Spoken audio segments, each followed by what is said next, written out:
James Brian Lucas Show with me, Schmitt Dobson, and him, Tim Patton.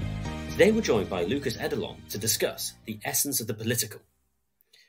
So, Lukas, you are the founder of Meta-Naissance. Could you give us a little bit of a background to what that is and what you've been up to before we look at your article on that? Yes, so I founded Meta-Naissance, I believe, earlier this year. I believe it was in spring. And just a little background about myself. I've been into writing, podcasting for a while now. I got my start back in 2015 when I helped co-found a now defunct revolutionary conservative webzine known as the Warden Post with a Serbian gentleman known as Graf von Marstal, which was somewhat popular in rightist circles, but due to some internal political conflicts, that webzine just kind of became defunct. And I felt like there needed to be a space, for people on the right where, maybe they didn't fit into all of these, neat little categories. Ever since, the old alt-right kind of imploded back in 2017, I knew that I could kind of tell that something wasn't working. Like I wanted Meta-Naissance to be an outlet for people who, maybe didn't fall into like these, like the traditional kind of right or trad, ways of thinking, or, like Meta-Naissance was meant to be like the other right, like people who didn't necessarily kind of fit the whole maybe trad Christian or eco-fash kind of, milieu. And I had gotten that idea because I had been introduced through a variety of mutuals to ideas such as metamodernism, integral theory, hedonics, certain futurist ways of thinking. And I thought to myself, well, why are these ideas being discussed? Right? Because there was so much overlap. It was weird. Like if you had asked me back in 2015 if, like radical traditionalists and people who call themselves like, integralists who were reading Ken Wilber were going to be, commenting and sharing the same things, I wouldn't have believed you. But, like here we are. And I wanted to give these writers, these influencers, a space where they could express themselves, as well as a place where I could just kind of write, free from censorship. But yeah, Meta-Naissance is basically a project where it's meant to be the flagship for a movement known as the meta-right, which again is kind of like this emerging faction within the right that doesn't quite neatly fall into the kind of, rad trad or maybe, more radical factions of the right. It's really just meant to be like this this thought experiment, really. Metamodernism is essentially an emerging, not so much a philosophy as it is an epistemological toolbox, right? It's trying to unite basically contradictory ideas. So, the meta right is made up of people who are fundamentally on the right, people who believe in hierarchy, people who believe in natural human equality, people who believe fundamentally in a sense of the sacred, the transcendent, and the immaterial, but who are also not opposed to take ideas from places that may not be like familiar with, or rather, they're not afraid to take ideas from people who might be reviled by other people on the right. There is it's like seeing um, like maybe we need to revisit, the postmodernists or the post-structuralists. Maybe we need to kind of like see what these eco-socialist guys are reading, right? But from the perspective of the right. I remember this was ages ago, back when Jonathan Bowden was still alive, bless his soul, where he said that the right needed its own form of deconstruction. And that was back in like goodness, that was back in like maybe 2013, if not earlier. And I that still stuck with me, like the fact of the matter is, like, we are living in modernity. We're not products of tradition, as much as we may want that to be so. Like, we are essentially men of late postmodernity trying to figure out where we are in this particular junction of history, of time. Just to interrupt, didn't Jonathan Bowden advocate taking Heidegger particularly seriously? From Yes, and you know what? There has been this resurgence of Heidegger, especially in maybe not just in the right, but also, in meta right adjacent circles. I remember, for instance, like this kind of meta modern rad trad overlap, right? My mutual colleague and friend, Justin Carmine, is himself an amateur Heideggerian. Or rather, I should say that doesn't do justice because the guy is obsessed with Heidegger. And he recently published a book through Manticore Press, which, if you know, Manticore is one of the big, like, radical traditionalist publishing houses. They were responsible for the Aristocratia series, of which I have also been a contributor for.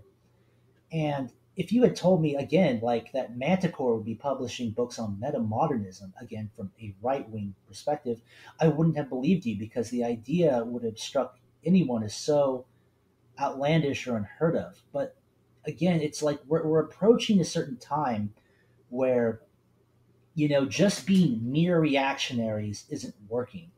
And I think it's becoming more common for people on the right who don't neatly fit into the traditional, maybe rightist categories of like maybe your trad cats or your ortho bros, which I mean, I am orthodox myself, but I've kind of played footsie with these ideas of, futurism or accelerationism or what have you, because they're fundamentally interesting, and like it's like how long can we just be mere observers and fist waggers at everything the left does instead of maybe taking control of the narrative ourselves or being a part of the narrative, right? what It's do like when you? Bowden said, oh, I'm sorry. No, go on, keep going.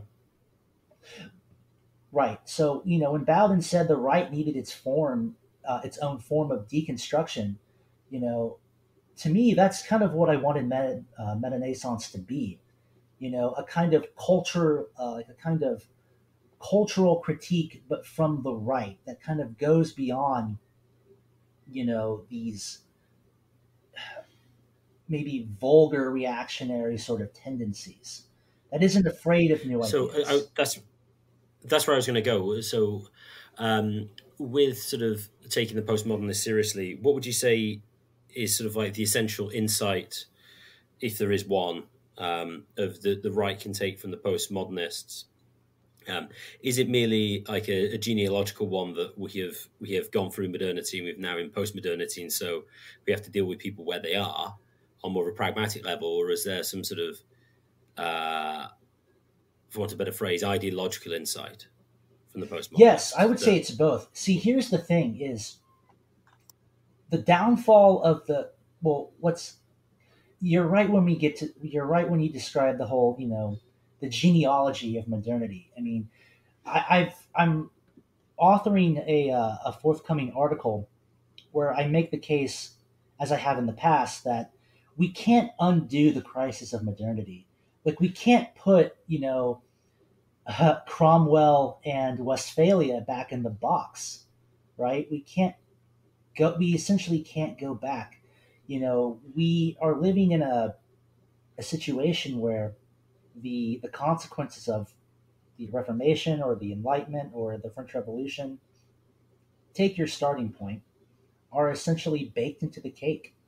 But here's the thing: what the postmodernists got wrong was they took their culture of critique a little bit too far.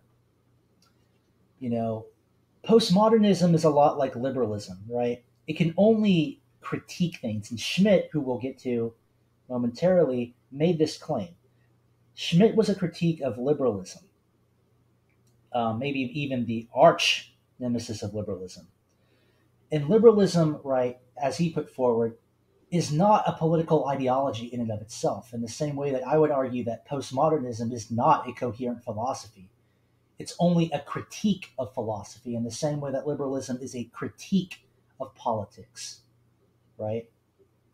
As you know, that classical liberalism is essentially a movement that arose to kind of get government out of the lives of private individuals.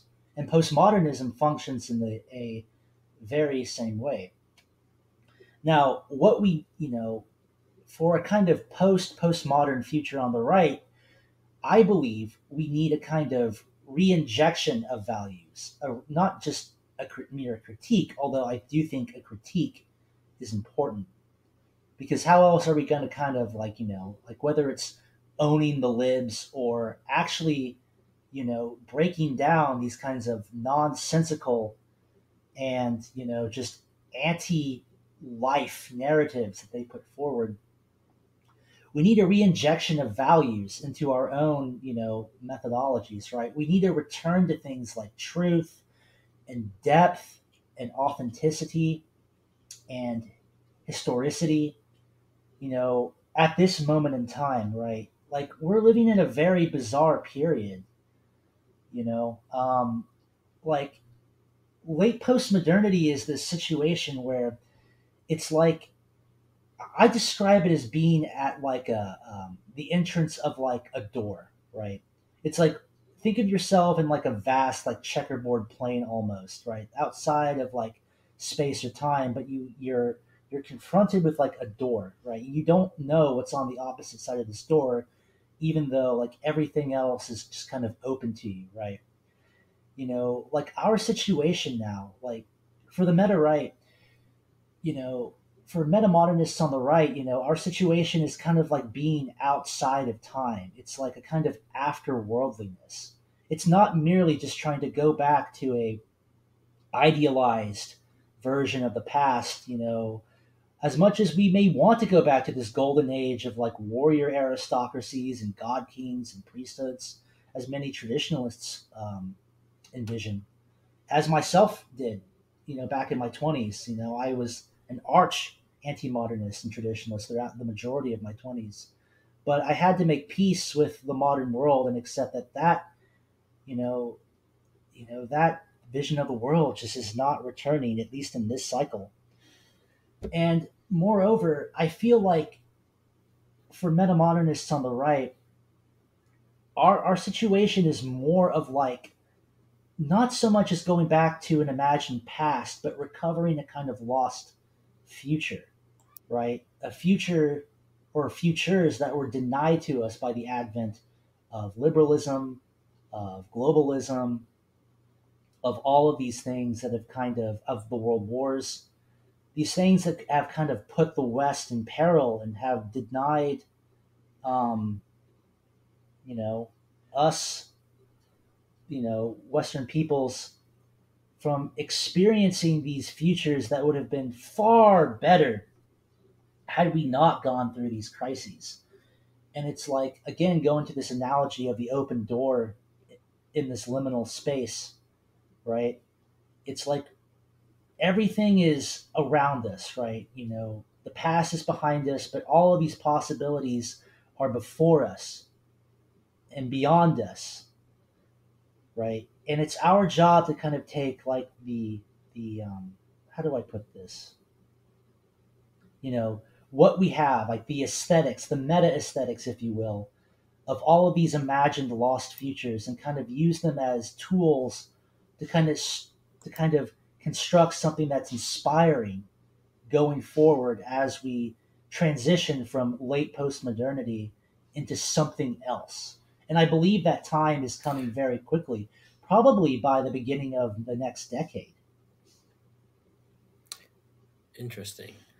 That might be a topic for slightly another time. Yes, but But what I was wondering here is where does Carl Schmitt fit into this, and particularly his concept of the political, right. which inspired So your article. So how does Schmitt play into so this? right.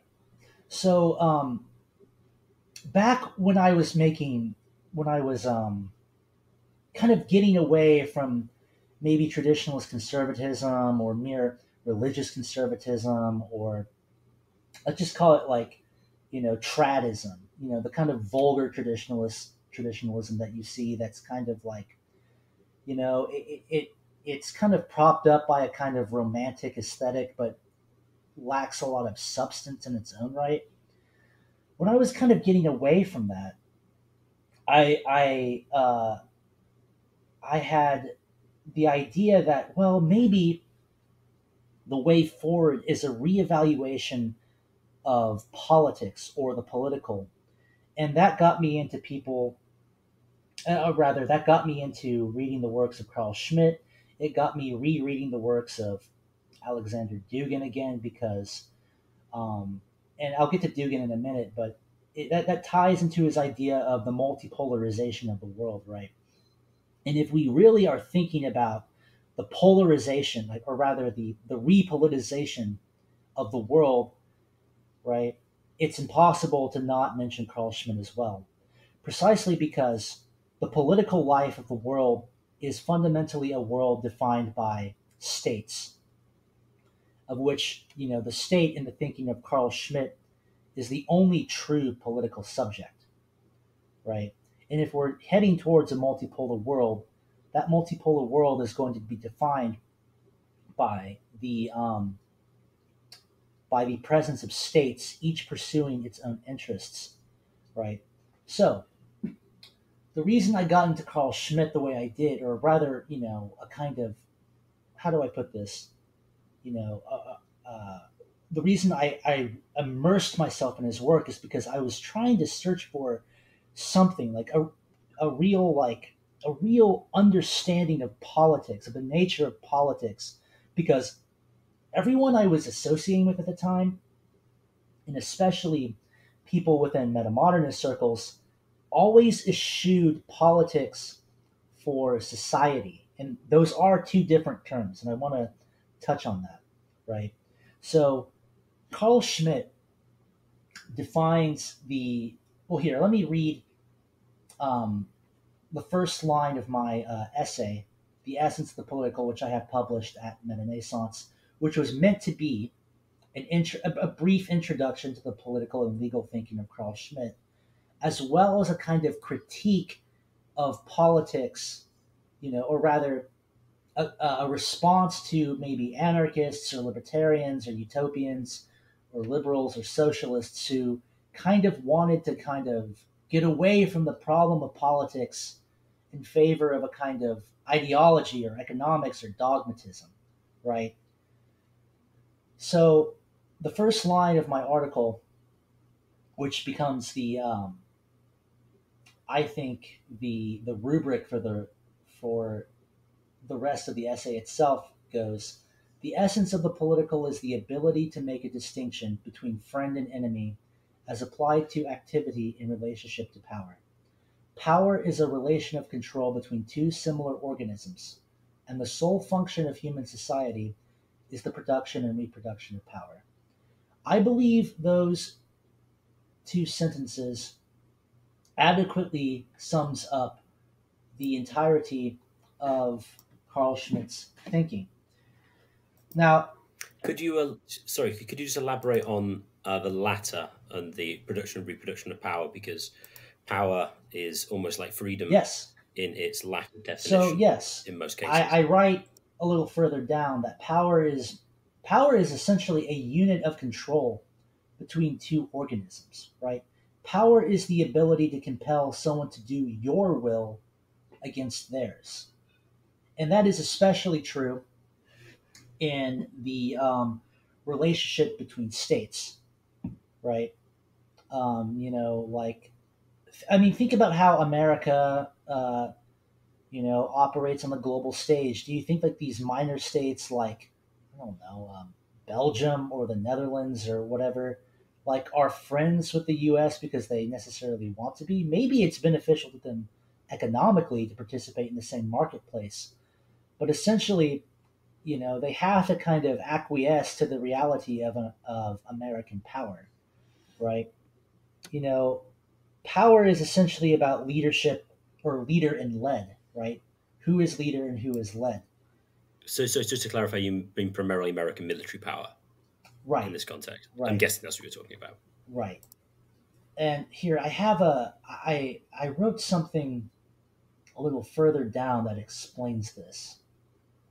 Um, because I tried to make this essay as comprehensive as possible. Because, like going back to what I had said, um, the people I was associating with never really wanted to bring up the real possibility of violence. To them, it was like, well, politics is about like, I don't know, political parties and cooperations and galas or whatever, and it's like that's not what politics is about, right? It's like it's getting to something deeper, right? Politics is activity in relationship to power. It's not just, it's not essay writing or, just mere competition. It's always about who holds a monopoly on the ability to create a political decision, which is the decision to decide who is friend and who is enemy. And, reading Schmitt, right? And that was, that's basically Schmitt's argument as well. And no one, So, so just to clarify then this point, what constitutes the enemy and what constitutes the friend? I mean, it varies, right? Schmidt himself, But right?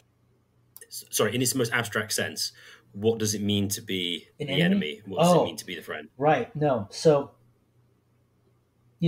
let's take this as our starting point. Alliance doesn't mean love any more than war means hate.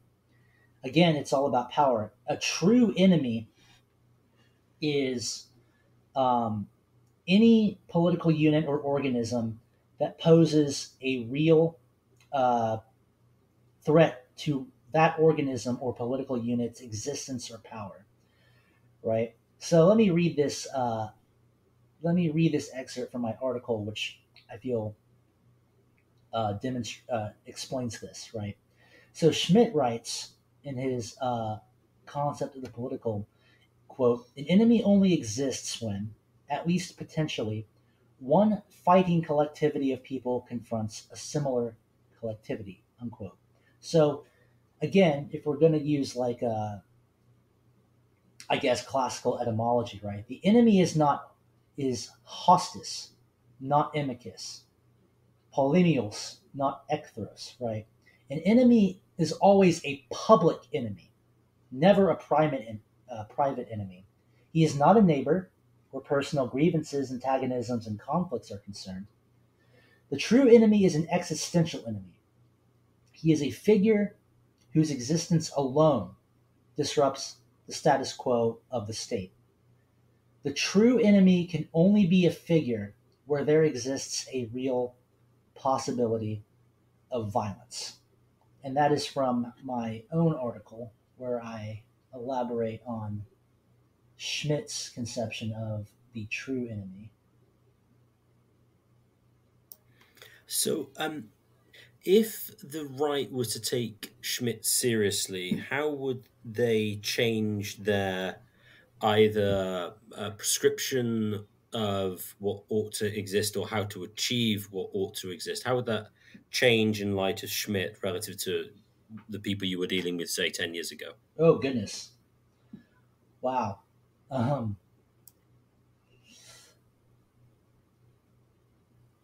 I wonder if I can say that.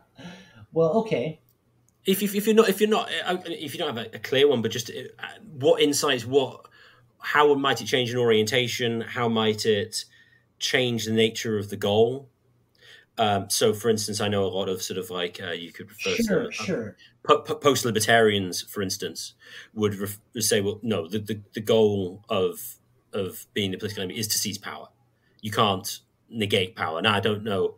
I'm thinking in particular here of Pete Quinones, if you've come across him before. He used to have Free Man Beyond the Wall podcast, which is now called Hmm. the Pete Quinones Show. So I'm wondering if that's kind of what you're I thinking, or mean, you're thinking something different, or no, I mean it is to seize power, but how that happens, like that just presupposes a lot of hypotheticals, right? It could be. I mean, it could be through you know revolutions.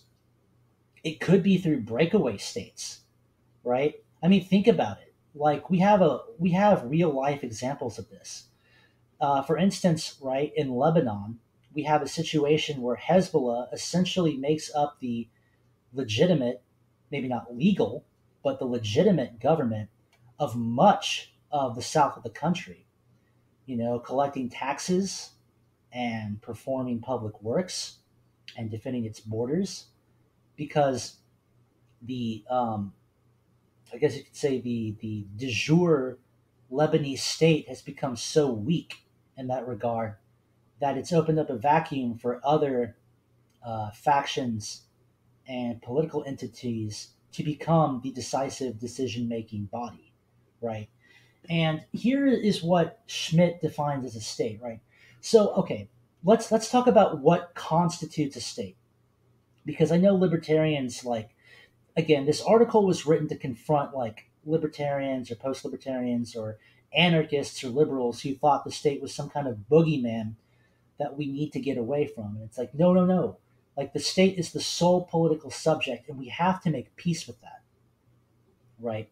The political entity, as Schmitt says, is by its nature the decisive entity, right? And so the state is any political unit that is able to decide upon the state of the exception. Now, what is the state of the exception? The state of the exception is a concept which Schmitt wrote about in his other book, Political Theology, and it was expanded upon in another book by a Italian legal theorist by the name of Giorgio Agamben, who wrote extensively about that in his book of the same name, The State of the Exception. So basically, right, in any situation, you have states are basically made up, or rather, let me put it like this: the law, what we define as the law, is always downstream from politics, but politics always precedes law. It's never the other way around. And that's something I saw a lot of my libertarian mutuals were making. They thought, well, natural law is something primordial, so therefore law must be um, this thing that like presupposes politics. But that's not the case. Politics always presupposes the real possibility of violence, right? It's an existential thing. It itself is primordial. And I believe the first line in the concept of the political is that the concept of the state presupposes the concept of the political, which is to say the state presupposes the idea that the friend enemy distinction exists, right? So the state is that monopoly deciding entity which has the ability to go beyond the law, to go beyond what is codified in law, and able to make that distinction between friend and enemy.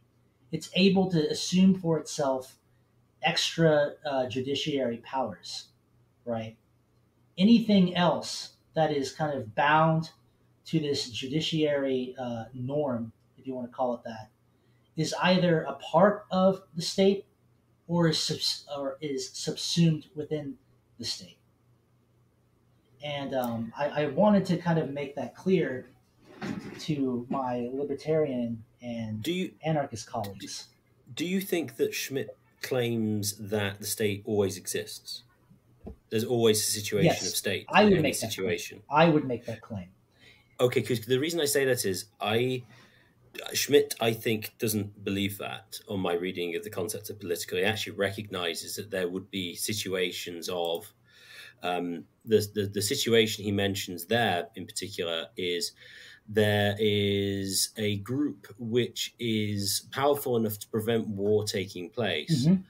but doesn't have the will to make the political decision itself, and therefore, although he doesn't dwell on this in any great length, Hmm. effectively that'd be a situation of a situation without a decisive political entity.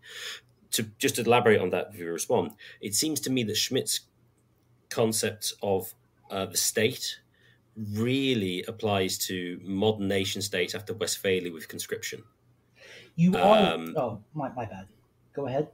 sorry, so just because he's very clear on you have to force your population to fight and die, which historically isn't always the case. I mean, it is disputed, but say in sort of pre-Norman England, there was no obligation on the thanes to fight for the king, for instance, or at least that's my understanding. Sorry, no, the thanes may have done, but the men who were under them didn't have any obligation to do so, Hmm. or at least it's potential that it did. So I think Schmitt seems very much located historically in, I say, unsurprisingly, the early 20th century. And the concept of the monopoly, I think is, unless you want to claim, for instance, that, which you might, say something like medieval Europe or Norman England, pre-Norman England, was essentially a situation of lots of microstates. Hmm. If so, fine. I mean, that's a perfectly reasonable position to hold. But I don't think that fulfills. It doesn't seem to have that sort of strong notion of monopoly that Schmitt seems to endow the state with. Okay. First of all, I would agree with you that what Schmidt is focusing on is the kind of post-Westphalian early modern nation state. I would agree with you there. That is his subject of study. But and again, this is more of myself injecting my own thinking onto Schmidt. It's like, yes, I mean, like, here's the thing: is if politics is a primordial concept, if politics is activity in relationship to power, which has always existed in human affairs, right? And the ability to distinguish between friend and enemy has always existed within human affairs. There had to have been states, regardless of whether they fit this kind of early modern, post-Westphalian bureaucratic model or not. And I would make the argument, yeah, yes, like like in Europe, there was an entity that did concept or that did let me phrase this correctly. In medieval Europe, there was an entity that you could say was the decisive decision making entity, right? And that was the Holy Roman Empire, right? And what did we see during the investiture controversy? I believe it was, right? It was this jockeying for power between the Holy Roman Empire and the papacy over who could be the sole decision making body of Western medieval Christendom, right? So it was essentially a battle between who held the monopoly between the emperor and the pope. I mean, maybe we don't feel comfortable. I'm sure libertarians do not feel comfortable about assigning like the role of the state to these kinds of transnational bodies made up of various free cities and micronations and fiefdoms and principalities. But again, like going by Schmidt's definition, the state is simply, that entity, that political entity that holds the decision making monopoly. And I believe we can put out examples such as the Holy Roman Empire and all these different kingdoms at some point in their history. Because even the feudal system, I mean, the feudal system was a, what was it? The feudal system was uh, a form of, I don't want to say a form of government, but it was a political system based off of, liege lords, right? You swore fealty to, your liege lord, and that liege lord swore fealty, at least in theory, to someone who was higher up on the hierarchy of medieval Europe than him, and eventually you had the emperor, the Holy Roman Emperor, in That's true theory in at the many top. That's true in many cases, although I'm aware of Yeah. situations in which they were not transitive, Hmm. and if you declared allegiance to a certain lord, it wouldn't imply you were Right. loyal to others, and that's the reason why I mentioned pre-Norman England, because you don't really have the feudal system in the Hmm. sort of classic sense. There, okay, so that clarifies that to some extent. But a related question to this Hmm. is, and I suppose the answer you could argue is clearly a continuum. Hmm. But you mentioned it's a public enemy rather than the private enemy. Yes. And Schmitt talks about war, Hmm. which then begs the question: well, when does violence amongst organized crime gangs become war? When is it just violence amongst? So when does sort of private war become? When does private conflict become war or public conflict? Oh, okay. Yeah, I would say that whenever that private war becomes public war, whenever it poses a threat to the existence of an already existing state. I mean, think about it like So this: like, so would you consider then? I mean, you mentioned Hezbollah, but would you consider, say, a mafia family in a certain situation as being a state, given your definition? no, I was going to Oh, use the okay. example of maybe what we see here in the American Southwest of the cartels. I think that's a much better example because that has gone from simply a case of like organized crime to where you have instances of the Mexican military having to retake entire towns, that have fallen sway underneath the control of certain cartel gangs or factions, right?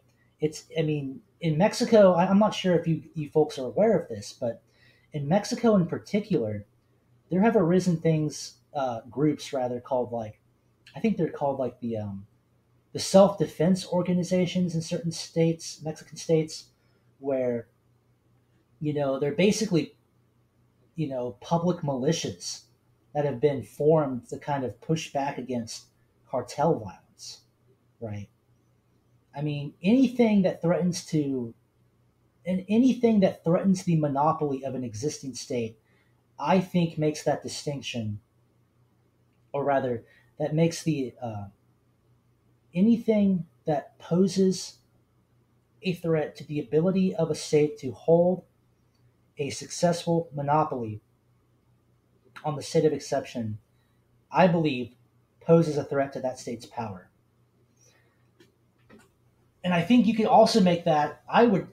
Schmidt doesn't talk about this, but I would also make the case that that's where we are right now. That the power of the what do you call of the traditional state, right? Of like what many of us would call mere government.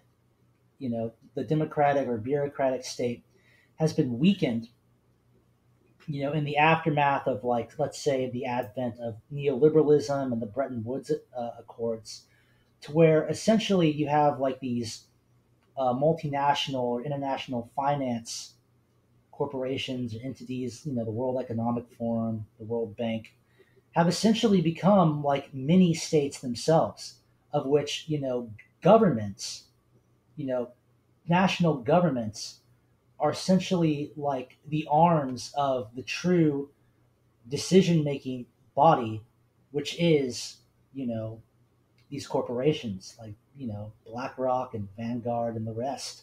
So you can make the argument that the West, right, the collective West, is essentially a kind of corporate state, right, or a kind of world economic consortium of sorts. See, here's the thing: is the state doesn't necessarily need to have a flag. It doesn't necessarily need to, you know, be like a certain lines on a map, right? The state is only that entity which holds the monopoly on the ability to make a decision between friend and enemy, right? And if let's just say like let's just say like these private, or not private in the sense of like they're privately owned, not like public, like not like the distinction between public and private that we were going by earlier, but it's like, let's just say like these corporations, right? If they, I don't know, here's a real example, right? The Gulf War. The Gulf War was a good example of like the first war in the modern era undertaken for like military economic expansionism. It didn't really serve like a true political purpose in the sense like it was about like it didn't really like serve the interests of the United States or its allies, right? But it did serve the interests of maybe the people behind the scenes who were able to manipulate the political affairs of those nations for the sake of their own, private political interests, right? I will cut in here. The Nietzsche calls the state the coldest of cold monsters, and Hmm. so my question for you with the state, and particularly for Schmitt, is, and you mentioned Hoppe's world of a million Hmm. Liechtensteins, and so one way to think of the state, Yep. and I think the anarchist does this very much so. Marxists at times lean into it. Libertarians do. The non-minarchists do definitely. Is to view the state as a criminal gang. You were talking about Mexican gangs, overtaking the stage Hmm. in many areas, which is true. Keith Preston likes to talk about that as well. I'm sure you're familiar with Keith Preston. Um, the state seems to be a kind of Hmm. it's beyond good and evil in a sense. It's above the law. It's beyond the law. Um, when so I'd say the classical liberal anarchist dream is to make the state. If the state has to exist, it has to exist according to the law. Now, Schmitt seems to think that's, from my reading of him, from what I've heard, and I think the realist case is that's basically impossible for a state to exist that way. The Marxists have the same problem when they set up their states, because and you read this about Pareto and stuff, is that all these syndicalist unions just basically eaten up by the oligarchy of the leadership. So the Marxists on the left have the same problem as sort of the classical liberal anarchists, like Hoppe. So my question here is, and this is to Schmitt, and this could just be general pessimism. If you critique the goodness of humans, we'll say the human goodness claim is wrong, okay? But then why would the state be any other? Why would the state be better in that sense? It's more powerful. I mean, this is my pessimism. Like, in a large extent, I'm powerless. I mean, I have some control over my Hmm. immediate affairs, and this is where the localism idea kicks in and so forth. But even that, a lot of decisions like COVID decisions, all sorts of decisions, are just made up on a high by elites far away. I don't really have any say in them. So my question to you is like, why not? Are you, if you're skeptical of the goodness of human, why would the state?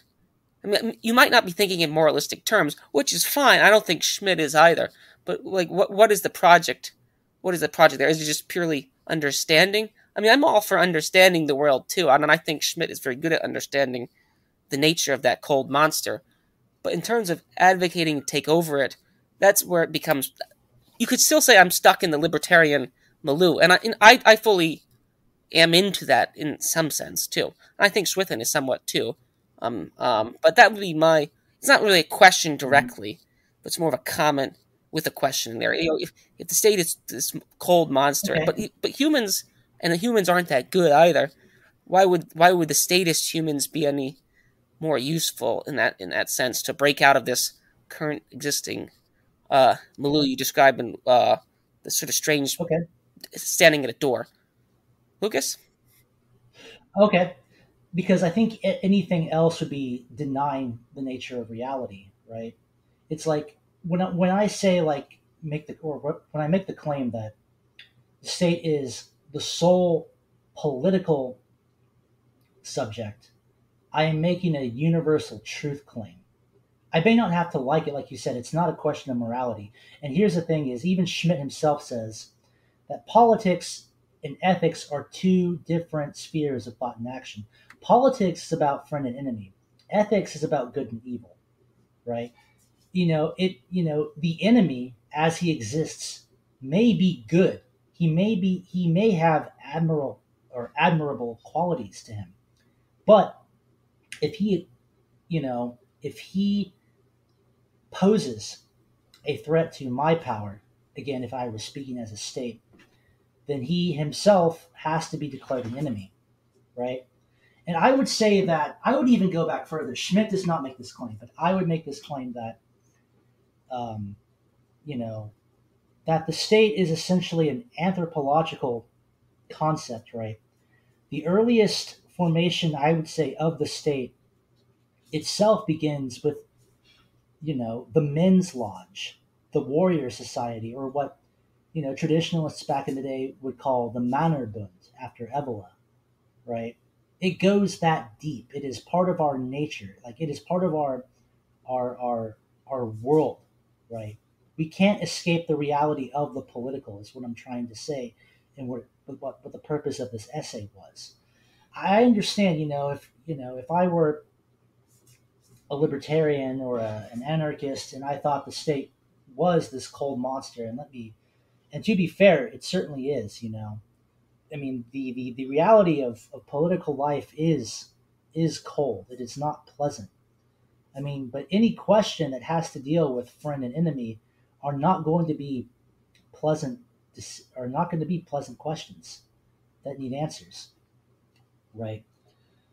So I guess maybe your question to me was like, okay, if all of the stuff that goes into um, studying the state um, or extrapolating on the state is just so maybe demoralizing or pessimistic, why would we want to contribute to that? Well, it's like this. Okay, it's like what I said with Hoppe's Million Little Liechtensteins. Eventually, one of those microstates is going to gain an advantage over the others, and you're going to wind up with a situation where eventually one of those micronations has the monopoly of the decision.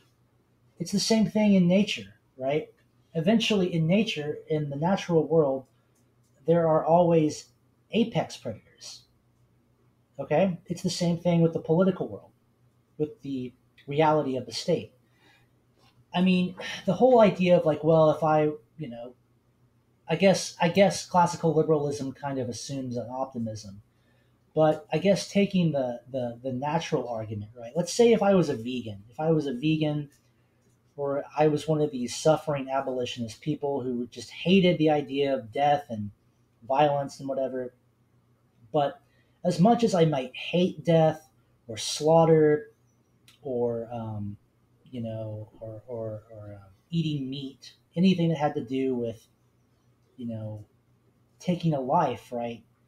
It doesn't change the fact that nature or reality doesn't care. Like the primordial history of this planet, is dyed red in tooth and claw in the Precambrian rock. Just because I may not like the very violent reality of life on Earth doesn't do away with it. It's the same thing with the political reality, right?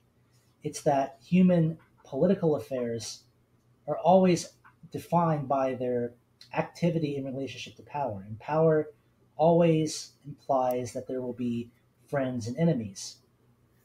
Just on And that, just on that point, you were saying how yes, the Schmidt was saying that the ethical and the political are distinct. hmm I can see how he abstracts that, but in reality, I think actually it's an abstraction too far, because it's very much the case that now you may well agree with this. So, but I do think this undercuts sort of some of Smith's rhetoric. hmm Is that insofar as you can maintain a monopoly on force, and you are the state, you need to get collaboration with people, and those people need to believe that what you are doing is in certain respects right or good, even if they're relativized terms. And so, since the fact that any organization of any size can't just be run by one individual, this is oh yeah, this is Etten Labatoué's point in Discourses on Servitude, hmm that you have to have the acquiescence of everybody, because you don't have this sort of God dictating everything in the center. He needs intermediaries and people to do his will, etc. I can't see how that's anything other than bound up with sort of like the ethical. And so uh, I I don't know. Maybe you think that's okay. Yeah, fine.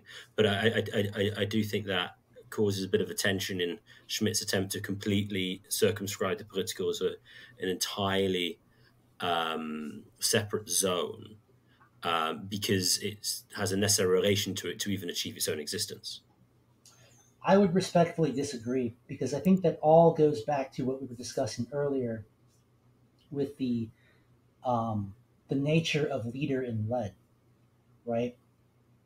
If we let's just say we have this sovereign, the sovereign who has the sole decision making, the power to make like these sole extrajudiciary decisions, right? He's on top, and below him, I guess, are his lieutenants or vassals, thing like whatever you want to call them, right?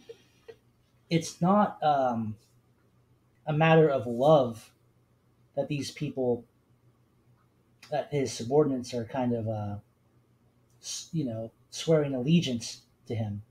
It's because they understand that they are basically in a position where their power is less than his. I mean, we saw this, I guess, during the Stalinist era of the Soviet Union. I mean, Stalin was a megalomaniac, he was a crazy person, but people feared him. I mean, even after he died, like, even as he was laying in state, people were afraid of him. Like, he might rise from the dead. And I'm not saying that Stalin was, like, the picture-perfect leader. Like, that's not it. I'm just saying, like, when you have, like, these situations, right, when they're about power, there's always going to be that relationship between subordinate and leader. And it's not... Sorry. I think there's another. I think I get this correct. I'm pretty sure in the case of Richard III that even who was it? It was the leading woman of his own house. Basically, thought he had gone too far. So much so that she courted who was then Henry VII to basically take over from him, because he had just gone beyond anything that a king could reasonably be expected to do. Right. And then so that's my point, is that even if you're not describing this purely in a sort of like an ethical sense. I mean, the individuals who have less power, I mean, they can just go, well, screw you, and we're not going to respect that. And so that then means that the eye on top doesn't have the power, because in a sense we have a very complex web of interdependence of the existence of the power of the guy on top to begin with. It seems very much like this kind of distinction almost treats the sovereign as a god, which now that might be an unfair characterization, but that's my issue with the way I'm conceiving of it. Okay, so in those situations, right, it's not a matter of ethics. It's a matter of, again, in those situations like the ones you described, the only possible outcome then is either revolution, insurgency, coup, or civil war. And all of those still, like, look, what Schmitt says, like, when he's saying, like, the ethical realm and the political realm are different, he's not necessarily saying, like, well, like, the sovereign, that gives the sovereign like an excuse to kind of like act as like a pharaonic figure. What he's saying is that within the realm of friend and enemy, and where that distinction between friend and enemy, that tension is so that tension is so distinct that it devolves into a armed conflict and war. That's when you have situations like dropping the atom bomb, for instance, that kind of are like these trans-moral decisions. Like, I mean, we can make an argument either way, whether the dropping of the 2 atomic bombs in Japan was a moral or immoral decision, but essentially like they're kind of extra moral in the sense that they went beyond the rule of law because they happened in a state of war, where war is the state where the rule of law is suspended. And Agamben talks about this as well. But in the situation that you're talking about, that has to do with affairs within the state itself. Yeah, yeah, exactly. Right. No, but see, again, like that's the problem. Is if there is a breakdown in obedient that of that system of obedience within the state, again, the only option is revolution or civil war. And we saw that within, gosh, I mean, you guys are Englishmen, so please correct me with this. It was the English Civil War where you had I think it was the royalists and the parliamentarians, was it? Yeah, yeah, yeah. So, yeah. So at this, in a situation like that, the state basically, right, splits into two. They're jockeying. You had, I think it was Cromwell who was the leader of the parliamentarians, was it? Yeah. Yeah. Okay, so you had a situation where, you had, the king and the parliament were both vying for um, the ability to be that sole decision-making body over what was called, the uh, the kingdom of England, or the kingdom of Great Britain, right? But that's the thing, is there essentially are two Englands at that point, both fighting for the ability to make that decision, for the Oh no, ability. Right. I understand it, but I suppose we're coming at two different angles. Okay. I mean, I'm sort of saying, okay, how do we account for the existence of the state to begin with? Whereas you're taking it essentially as primordial and it just Yes. exists. And I'm going, well, no. I mean, the obvious one is to say, power of father or something, developed from there. But even then, there's a sense of dad's gone too far, but he doesn't have physical power, which is high enough. So I'm not saying, when I'm saying the ethical thing, I'm not Hmm. saying, I'm just explaining, the way I'm looking at it is, how do we explain people who are under uh, the sovereign and how they behave, and Hmm. whether or not there's certain situations would lead them to effectively act in such a way that the sovereign doesn't have the power that he otherwise did. As I say, I think the nature of political power within a state Hmm. is very sort of is a web of complex relationships Okay. So, rather than right. being purely top down. Okay.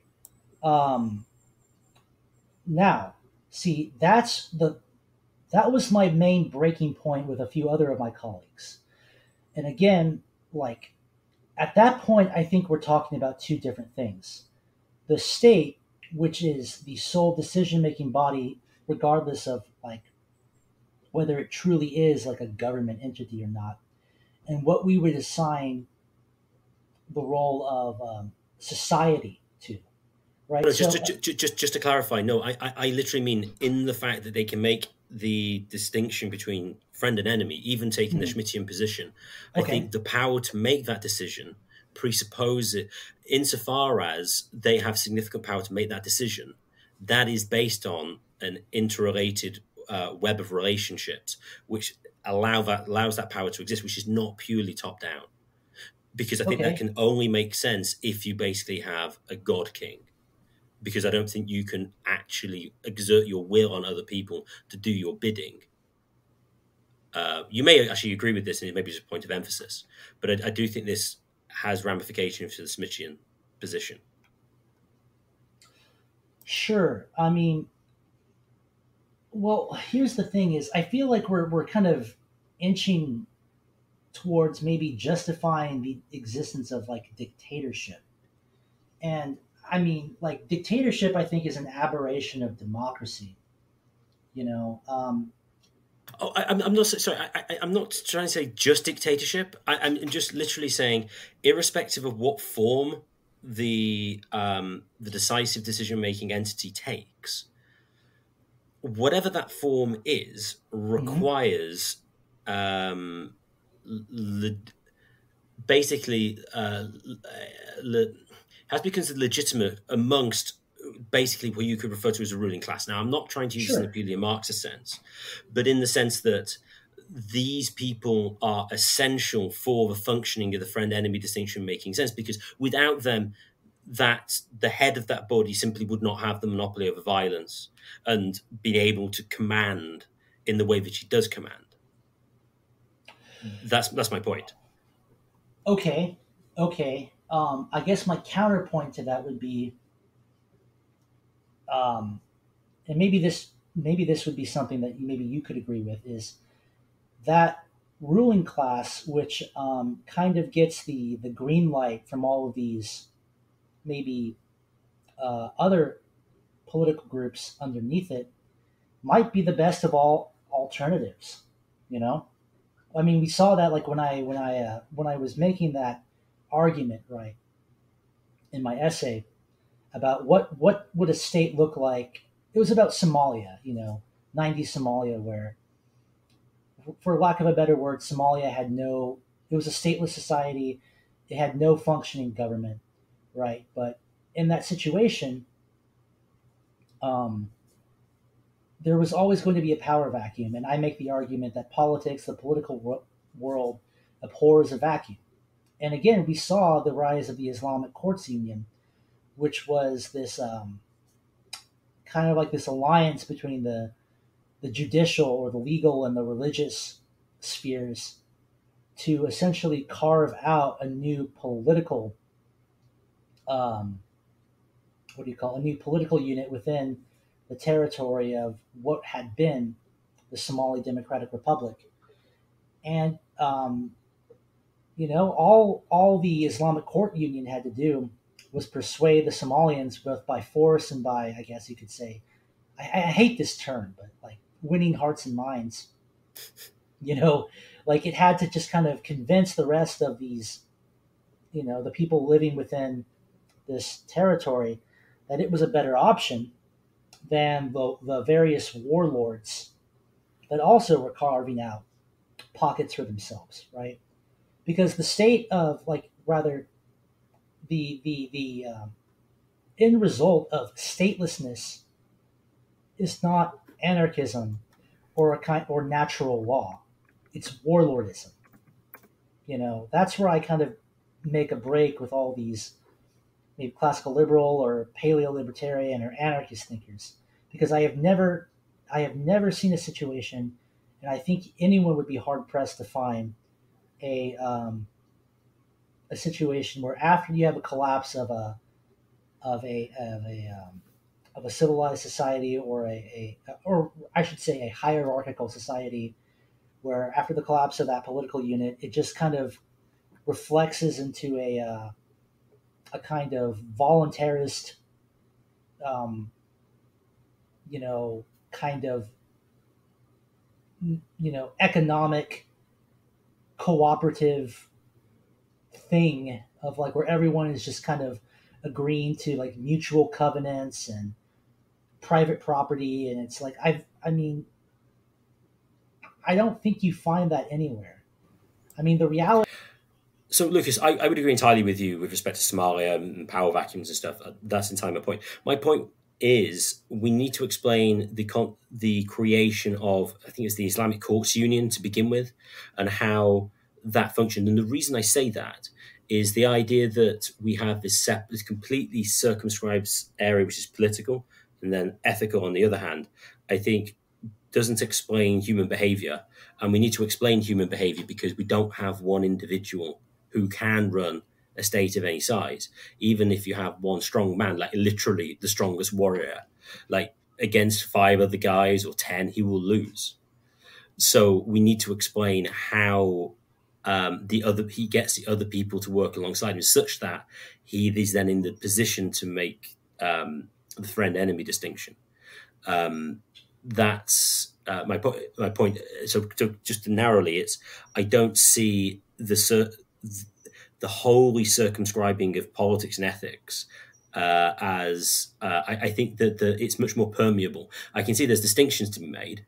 That makes sense, but I think the hermetic ceiling that Schmitt attempts, I think, is contrary to reality. Okay.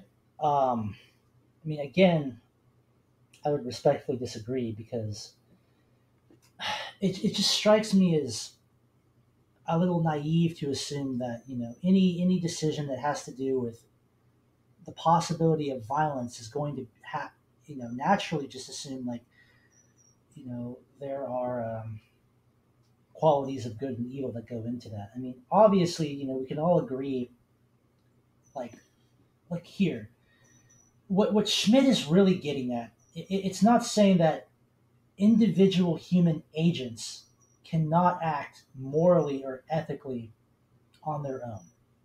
I want to make that clear. This would be my response to that.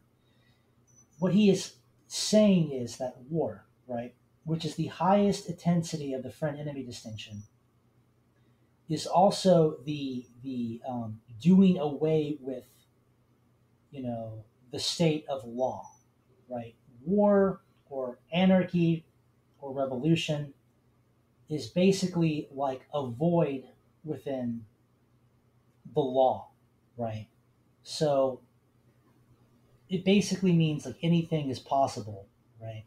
However horrific or inhuman, he's not saying that, again, like, human beings cannot behave ethically or morally due to their own personal convictions as, free or rational political agents within, any hierarchy or system, but that, um, you know this state, this activity in relationship to power naturally excludes, like, the ethical, right? The ethical decision making. I guess you could say the it excludes, like, the ethical in the sense of, like, well, um, what, like, if you and I were maybe going back and forth like we are now, deciding this, like, this, you know the questions or conversations about what is ethical in a state of war or a state of or in a state where the possibility of So violence exists. I think you're slightly. break Maybe I've down. been maybe I've been unclear. Okay. Well, my point merely is this. Hopefully, what I'm saying is, insofar as the state exists, Mhm. we need cooperation amongst those people who constitute the state, irrespective of whether it's monarchy, there is dictatorship, whether it's hereditary aristocracy, whether it's the current dispensation, whatever we want to call that. We need to explain cooperation among some people who constitute that ruling authority. Oh, sure. Yeah. And No. so, No. and so we need to explain their cooperation by the values of the actors involved. And Right. that's why I'm saying, now this may not be Schmidt's point, but this is the way Schmitt comes across, is that he doesn't recognize, it doesn't seem to recognize that as necessary within state formation and the actual operation of the state, such that the sovereign can even exist. Mhm. Is that clearer? Yes. Okay. I mean, yeah. Obviously, there are going to be differing degrees of cooperation and, between, people who make up the state. Like, I don't think either myself or Schmidt would say that isn't the case. But again, and I feel like we're kind of going in circles. Like, I would say that it all comes down to, the relationship between leader and led. It's, just these relationships of obedience and primacy. I mean, it's not excluding the possibility that these people can themselves have, these rational, free thinking agents can themselves have a kind of internal moral compass that guides their decisions to make, personal uh, decisions on how they conduct themselves politically. Excuse me. But what Schmidt is saying is the ethical, right? The ethical, as it pertains to a real possibility of violence, is subservient to activity in relationship to power. And I think that's what Schmidt is getting at. It doesn't really, you know, I guess like these kinds of the internal organization of states is less of a concern for Schmidt as as opposed to its status as a real or as its status of being like the only real political subject, right?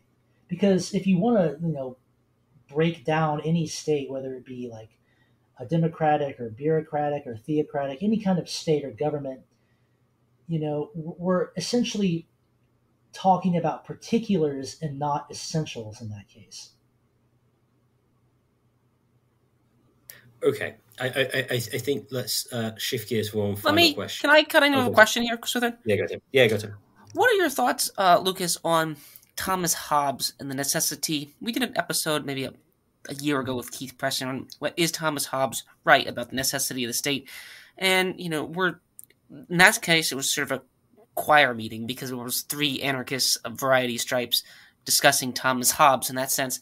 But Thomas Hobbes, it seems like Schmittian is a kind of Hobbesian insofar as the state is a organization that prevents us from having. Hobbes, of course, was writing the time of the English Civil War between the parliamentarists and the monarchists and so forth. So he was writing in that very much that time frame here. Do you think, what would be your thoughts on like a world state? Like, because I think one of the things that Swithin was trying to get at is you have order and cooperation within effective states. Now, the enemy of those states require, the foreign friend distinction too. You could also say those they're not cooperation there, but it's cooperation between there. And also, I think another figure that has to be brought up is Immanuel Kant. We did an episode on Immanuel Kant. Immanuel Kant had this dream of perpetual peace. He's one of the landmark writers. You can love him, you can call him a spider, you can hate him. He's significant. And his idea of peace was that we'd have universal peace. Again, he sort of predates Marx in some ways. Some people would dispute that, but like the idea of universal brotherhood amongst nations, now he only defined it to Christian people, so it's not Islam, but secularists have tried to push it here. So my question here is what would you advocate like a universal state? If states are necessary, why not have a kind of wouldn't you need one particular strong man with no enemies? Period. Here, I mean, what would you make of that? I mean, another reason to be an anarchist, in a sense, today, and I think it's the first time we have the possibility of a world state, is you could say that you get these John Birch Society people who are critiquing. And it's interesting to read them 70 years later. It's like they were critiquing the UN and various other global organizations that were being set up, as they were going to subsume the U.S. state, and they kind of did. Certain international organizations kind of do. Subsume them. So what would your comments on world state?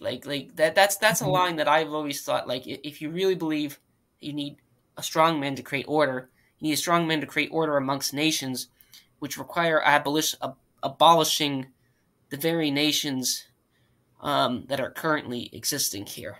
What would you take to that line here? I mean, I can see that direction happen. Now, you could be cultural realists or other factors say, well, they can't get along, or whatever.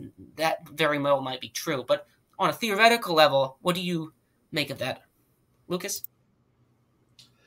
Okay, so first off, just to address my thoughts on Thomas Hobbes, I respect Hobbes as a serious thinker. I do think he was trying to get to the essence of the political in a very genuine way. However, I think his thought was, like you said, it was influenced by his own having lived through the English Civil War. And I think that made him, much more of a pessimist than even perhaps either Schmitt or myself, might be. And I think, Hobbes's idea of an all-seeing or all-powerful Leviathan is, quite frankly unnecessary. I mean, also, he was writing at a time where it's the only real form of government that Europeans had experience with was absolute monarchy. So, his idea of just more of a tyrannical monarchy, I feel was just kind of not a cop out, but just kind of like this. I mean, it was ultimately unnecessary, and I feel like Hobbes was just thinking like, okay, well, he was living through a time where public order, the rule of law, like we have been talking about, effectively ceased to exist, and he was writing from a perspective, well, how do we ensure that this never happens again? And I think the Leviathan was a product of that way of thinking. Now, as for your question about like the world state, I've actually I write about this in my The Essence of the Political, and I'm trying to find it because I feel like it sums up. Well, first of all, a world state I don't think can ever exist, and Schmitt makes that pretty. And Schmitt takes that same position. Well, just as a side, Schmitt says that a world state isn't a state because there are no enemies. Yeah, exactly, because the political world is a pluriverse, not a multiverse, right? Or universe, rather. The political world is a pluriverse, not a universe. States exist in conflict with one another. If we had a situation where there was only one, let's call it quote unquote, a world state, right? It wouldn't, by definition, be a state. It would be more like a kind of, I'm trying to find that paragraph I wrote, but it would be more like a world, air traffic control system, or a world, electric company. Or in our case, more realistically, it would be a world economic consortium where entire national governments or states would themselves be subservient to these transnational or multinational economic entities, right? It would be a corporatocracy in the most brutal sense of the word. I think, though. Sorry, go Tim. Wouldn't you say, though, Schmitt? Wouldn't you say Schmitt points toward? Now again, you could say that he doesn't, but wouldn't you say the logic of Schmitt points toward a kind of maybe two competing blocks of Leviathan, like in a bipolar system? Wouldn't you say that he at least points toward that direction? Because you do point out there's the state of the exception here, and I do agree that, I think Lenin has the quote that there are years, there are decades that go by that nothing happens, and there are years that decades happen. I do agree, and that's those years that where everything happens are wars. They're stated exceptions. I entirely agree with that. Like that war, in some sense, it's kind of an outside ethical thing. But I still think that the state has to, for one thing, it has to build itself up. You have to build the coalitions up. And throughout there, I would just simply say to that, in a mild case, that there is some, and I think Swithin was trying to get at that there too. But Swithin and I somewhat agree on things, so it's probably somewhat unfair in this forum here. But I do think there is some level of cooperation which isn't top down.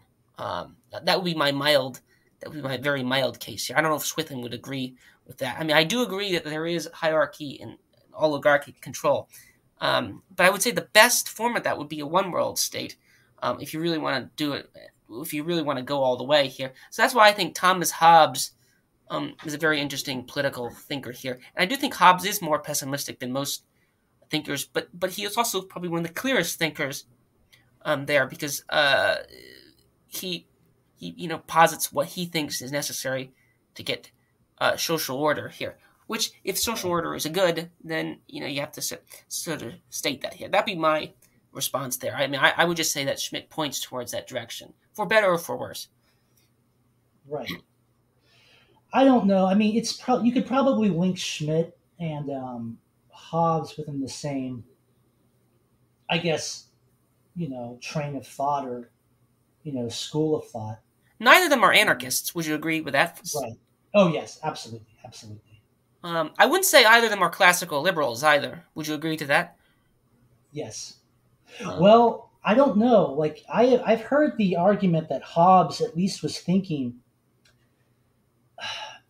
I forgot who I heard this from, but I heard that Hobbes was essentially, his idea of the Leviathan existed to, um, what do you call it? Defend, civil liberties or personal liberties or something. But I forget who made the argument for that, but it was a really interesting argument. I would say they're not. Neither of them are modern day liberals. No, absolutely not. So, but then again, most people aren't modern. Most historical authors and thinkers aren't modern day liberals anyway. So that's kind of just obvious there. Uh, uh, what what would be if you could reincarnate Aristotle, because Aristotle haunts a lot of I find Aristotle to be largely overrated. If you could reincarnate him, what would be his thoughts on Carl Schmitt and the concept for the political? Because Aristotle is very much a Republican thinker, and again, a republic is not. I mean, you could say that if you get out of anarchist circles, like most anarchists thinks republics are unattainable.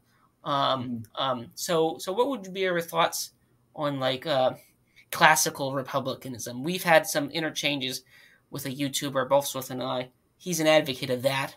Now you could say, of course, that's unattainable in the modern world. You very well might be correct about that. That claim might be correct. What would be your thoughts on those ideas? I'm going to level with you. I've never been a big fan of Aristotle. I'm still more of a Platonist. Me too. I would. Yeah. Well, I think Plato's more Your interesting. orthodoxy comes out. Yeah. What'd you say? No, I said Lucas's orthodoxy is rearing its head. Yeah, that's certainly true. But yeah, I'm not. To be fair, I haven't really read a whole lot of Aristotle because I kind of found him to be uninteresting and overly like pedantic. Oh, I would agree. I mean, that's there's a Protestant. Well, not a Protestant. There's a early church father who calls him wretched Aristotle. So I like to. Oh, okay. The classic Tertullian quote.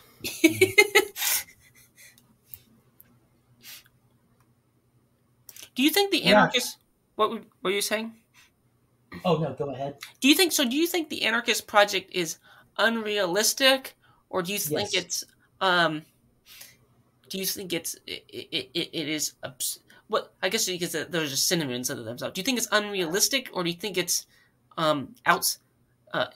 Is it's not in accordance with human natural nature? Like, what would you say to that question? Again, you could say those are both synonyms of each other. Right. I mean, no. I just think it's reality denying. Quite frankly, it's like I said, it's like if I were like a radical vegan or a suffering abolitionist person, like I have a friend of mine, Adam, who is a mutual colleague of a writer known as David Pierce, and David Pierce is a figure within a field called hedonics or suffering abolitionism, which is kind of like a kind of soft transhumanism, right? Basically, their whole goal is to eliminate suffering from not just human life, but like the planet, basically. And they go into like these weird, fantastical scenarios about how they want to eliminate all predator animals and use science to kind of, make sure we have like we're just high off of orgasms 24 hours a day. And it's just like really it's like fantastical nonsense. I mean, yeah, it sounds good on paper, but you're essentially, by criticizing like quote unquote the Darwinian reality that we just kind of can't escape from, it turns into something that just becomes like fantastical and reality denying, as opposed to like saying, okay, well, how do we work within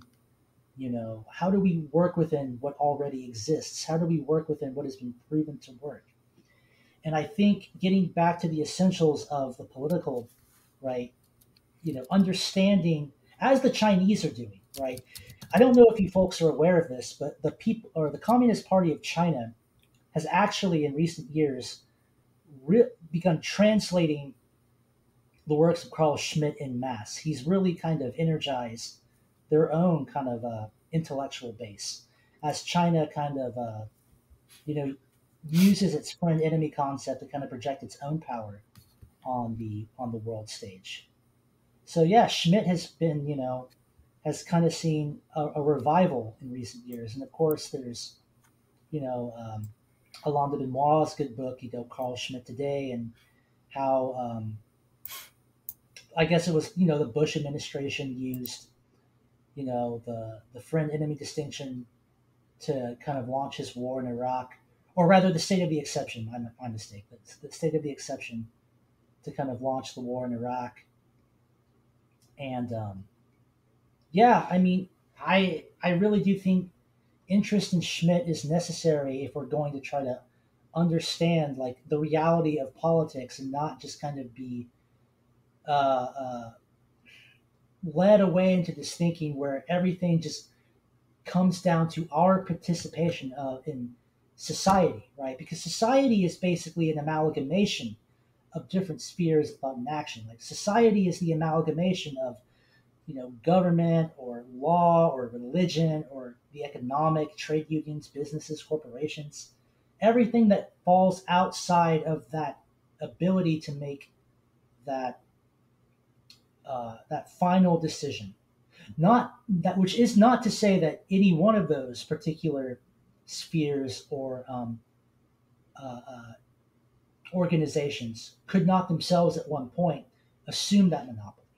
But I'm just saying, like, in a regular state of affairs, they are typically outside it. But whether you have like a proletarian revolution that establishes a socialist state, or the church establishes a theocratic state, or a courts union establishes a legal state, or what have you, there's always going to be some entity that possesses the final decision on what groups of people constitute friend and enemy, right? And I think we need to take this idea seriously because our enemies do.